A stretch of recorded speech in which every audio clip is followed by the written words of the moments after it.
ทักทายสบายดีเนาะเมื่อนี้ขอจิพาไปหรอกธาตุพนมธาตุอีหังเนาะลืมแล้วจะไปเจอต่อติดตามกันเนี่ยเด้อเลยเนาะบรรทัดตอนนี้กำลังหาซื้อขันหมากเบงไปสักการะบูชาเพิ่น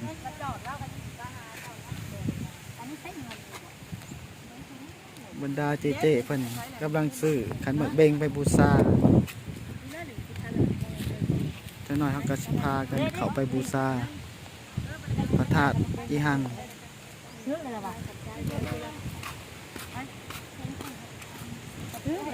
เขาสิไปใส่ก่อนเนี่ยโอเคจะไปบูชาน้ำสางหมูก่อนเนาะเดี๋ยวไปเจอกันอยู่น้ำสางหมูเด้อฮอดน้ำสางหมูแล้วเนาะมาสักการะบูชาเพิ่นนี่แหละเอาน้ำมาถวายเพิ่นมาเนาะตามมาเบิ่งเลยเนาะใครที่บ่เคยมาก็มาได้เด้อธาตุอีหังก่อนสิฮอดธาตุอีหังก็มาฮอดน้ำสางหมูก่อนมาเบิ่งว่าเป็นแนวใดฝากกดไลค์กดแชร์หน่อยเด้อบ่ลอกก็ได้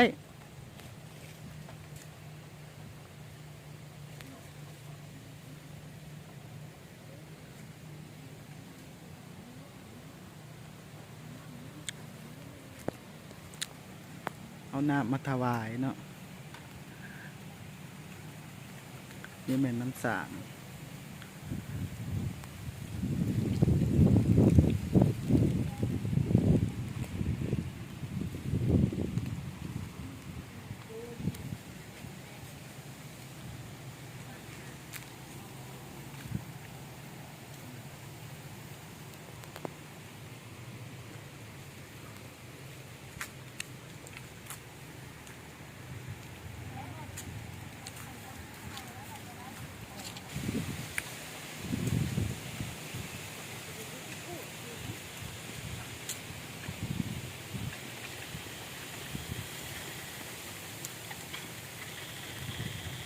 ทีมงานเป็นกามา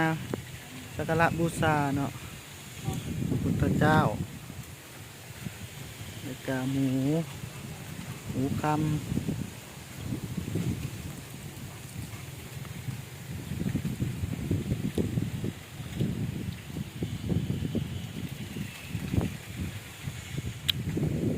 ต่อจากนี้เราก็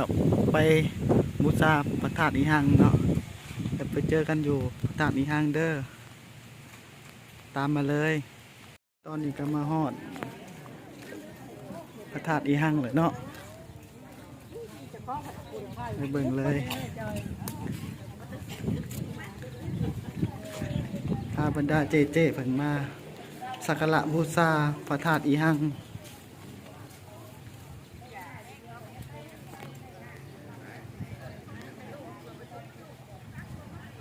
ต่อมาเดี๋ยวนี้แม่คนก็มาอยากเป็นผู้ร่วมสถานการณ์ของคนใดเป็นเจ้าปัดนี้เอาตามมาด้วยก็พวกของนั่งเดิมมันจะทำทุกันผ้ามันจะโมสถานการณ์เป็นปัจจัยอยู่ดังแสนยีเป็นคนเวียดนามเป็นแม่ค้าซื้อจ่ายขายของ ตอนนี้เฮาก็สิพาชมรอบๆพระธาตุอีหังเนาะบ่างดงามส่ำใด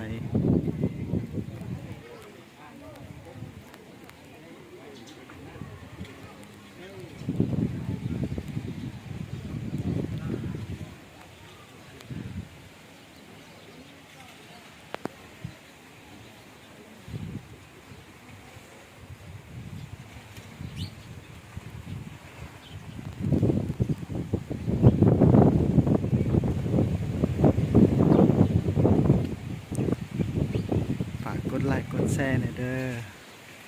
ผู้ใดเข้ามาเบิ่งเพื่อเป็นกำลังใจให้ข้าพเจ้า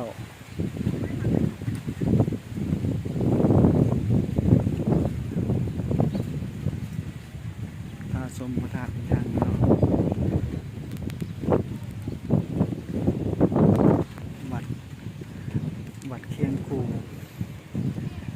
สวรรค์นาเขต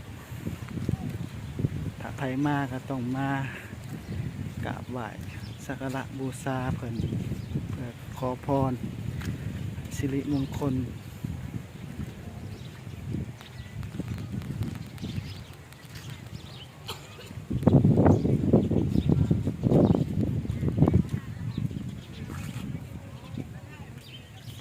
ไต่รอบมาเลยเด้อเจ้า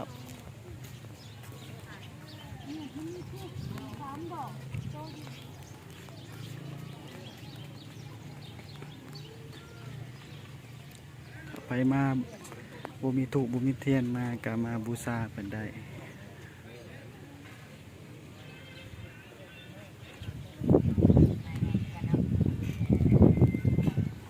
บรรยากาศในวัดกสีสงบสุขนี่มันถ่ายให้ไว้ในสองคนนี่มาถ่ายพี่นะเราภาพใหญ่ตัวเอาไปไหนเนี่ยเอาตัวมาพี่เอามันได้สุดนี่ต่อจากนี้เอากระสิไปหับประทานอาหารอยู่หนองเต่า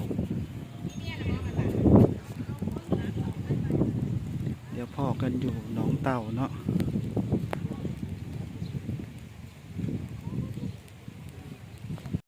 สบายดีเนาะมาฮอดหนองเต่าแล้วตอนนี้เนาะ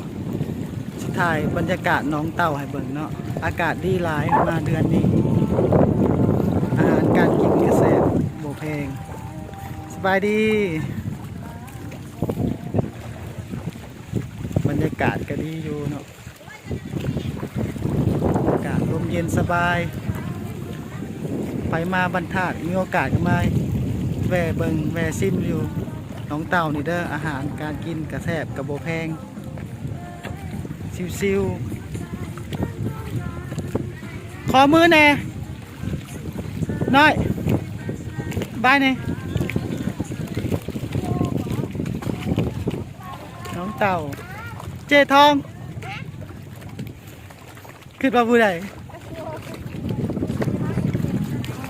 บรรยากาศหนองเต่าเนาะ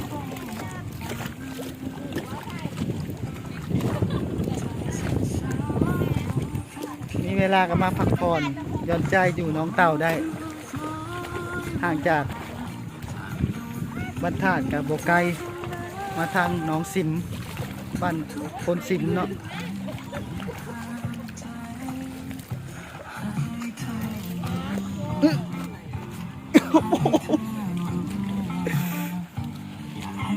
ใจเย็นเอาแว่นเมียนก่อน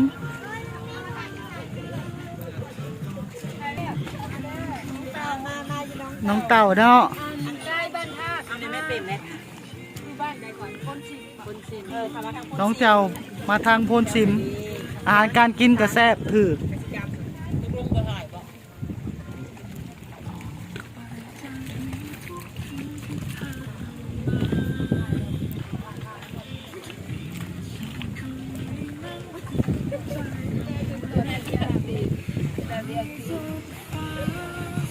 บอนจอดรถจอดล่างกับกว้างขวางอากาศดี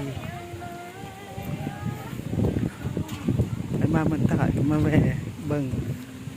แวะซิมพักผ่อนหย่อนใจได้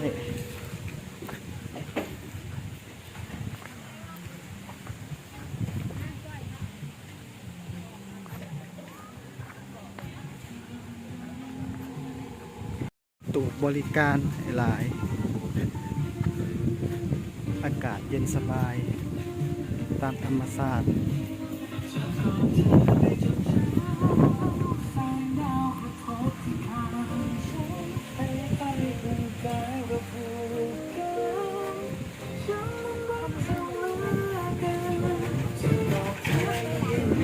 คนก็นิยมมาหลายอากาศดี